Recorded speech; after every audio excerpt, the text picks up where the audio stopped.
ಬಗ್ಗೆ ಹೇಳಬೇಕು ಅಂದರೆ, ಅವ್ರಿಗೆ ಭಾಷೆ ಕಲಿಯೋ ಇಂಟ್ರೆಸ್ಟ್ ಇದೆ ಅಂತ ಹೇಗೆ ಹೇಳ್ತೀನಿ ಅಂದರೆ, ಪ್ರಾಂಪ್ಟ್ ತೊಗೊತಾ ಇರಲಿಲ್ಲ.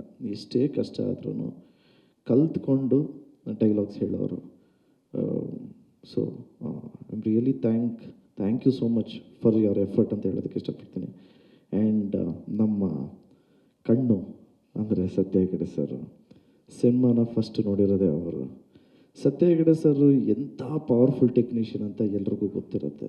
ಅವ್ರು ಮಾಡಿರೋ ಸಿನಿಮಾಗಳು, ಅವ್ರ ಪ್ರೆಸೆಂಟೇಷನ್ನು ಎಲ್ಲ ಎಕ್ಸ್ಟ್ರಾಡಿನರಿ. ಎಸ್ಪೆಷಲಿ ನನಗೆ ನನ್ನ ಬೆಸ್ಟ್ DOP ಅಂತ ಏನಕ್ಕೆ ಹೇಳೋದಕ್ಕೆ ಇಷ್ಟಪಡ್ತೀನಿ ಅಂದರೆ, ಅವ್ರ ಲೈಟಿಂಗು ಆ್ಯಂಡ್ ಆಲ್ಸೋ ಅವ್ರು ಇಡೋ ಶಾರ್ಟ್ಸೇ ಸೂಪರ್ಬ್.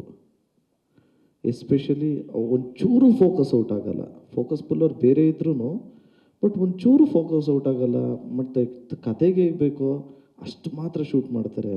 ಆ್ಯಂಡ್ ಬರೀ DOP ಅಲ್ಲದೆ ಹೀಲ್ ಡಿಸ್ಕಸ್, ಈ ಕತೆಗೆ ಇದು ಓಕೆನಾ, ಹಿಂಗೆ ಮಾಡೋಣ, ಹಿಂಗೆ ಅಂತ ಅದು ಇನ್ವಾಲ್ವ್ಮೆಂಟ್ ಇದೆ. So Satya Hegde sir is also one pillar for this movie. And Imran ಮಾಸ್ಟರ್ಗೆ ನಾನು ಯಾವಾಗಲೂ ಹೇಳ್ತಾ ಇರ್ತೀನಿ, ಮಾಸ್ಟರ್ ನೀವೇನಾದರೂ ಸಾಂಗಲ್ಲಿ ಡ್ಯಾನ್ಸ್ ಆಡ್ಸಂಗಿದ್ರೆ ಫಸ್ಟೇ ನಾವು ಪ್ರಾಕ್ಟೀಸ್ ಕೊಡಬೇಕು ಅಂತ. ನಾನು ನಂಬ ಅಂತ ಹೇಳಿದ್ರು. ಸೊ ಎರಡು ಸಾಂಗ್ ಒಟ್ಟಿಗೆ ಕೊರಿಯೋಗ್ರಾಫ್ ಮಾಡಿದರೆ ಇಮ್ರಾನ್ ಮಾಸ್ಟರು. ಒಂದು ಸಾಂಗ್ ಯಾವಾಗ ರಿಲೀಸು ಅಂತ ನೆಕ್ಸ್ಟ್ ಹೇಳ್ತೀನಿ. ಆ್ಯಂಡ್ ನಮ್ಮ ಲಯನ್ ಹಾರ್ಟೆಡ್ ಪ್ರೊಡ್ಯೂಸರ್ ಬಗ್ಗೆ ಹೇಳಲೇಬೇಕು, ಉದಯ್ ಸರ್. ನೀವೆಲ್ಲ ಅಂದ್ಕೊಂಡಿದ್ದೀರಾ ಈ ಸಿನಿಮಾಗೆ ಎಷ್ಟು ಖರ್ಚಾಗಿದೆ ಅಂತ, ಅದಕ್ಕೂ ಮೀರಿ ಒಂದು ಸ್ವಲ್ಪ ಎಕ್ಸ್ಟ್ರಾನೇ ಖರ್ಚಾಗಿದೆ ಆ್ಯಕ್ಚುಲಿ.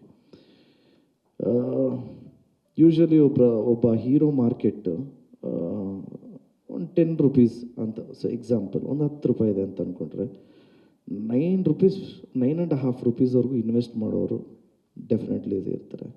ಬಟ್ ಅದಕ್ಕೂ ಮೀರಿ ಅದು ಮಾಡಿರಿ, ನೀವು ಪ್ಯಾಷನಾಗಿ ಮಾಡಿರಿ, ನನ್ನ ದುಡ್ಡನ್ನ ನಾನು ಜನ್ರೇಟ್ ಮಾಡ್ಕೊತೀನಿ ಅನ್ನೋ ಪ್ರೊಡ್ಯೂಸರು ಉದಯ್ ಮೆಹ್ತಾ ಸರ್. ಈ ಥರ ಸಿನಿಮಾ ನಾವು ಮಾಡಿದ್ದೀವಿ ಅಂತಲ್ಲ, ಬಟ್ ಈ ಥರ ಪ್ರೊಡ್ಯೂಸರ್ಸು ಇಂಡಸ್ಟ್ರಿಗೆ ನಿಜವಾಗ್ಲೂ ನೆಸೆಸರಿ ಇದೆ. ಅವ್ರ ಬ್ಯಾನರಿಂದ ಇನ್ನೂ ಸಾಕಷ್ಟು ಸಿನಿಮಾ ಬರಲಿ ಆ್ಯಂಡ್ ಎಲ್ರಿಗೂ ಒಳ್ಳೆಯದಾಗಲಿ ಅಂತ ಕೇಳ್ಕೊತೀನಿ. ಗ್ಯಾರಂಟಿ ನ್ಯೂಸ್, ಸುದ್ದಿ ಖಚಿತ, ನ್ಯಾಯ ನಿಶ್ಚಿತ.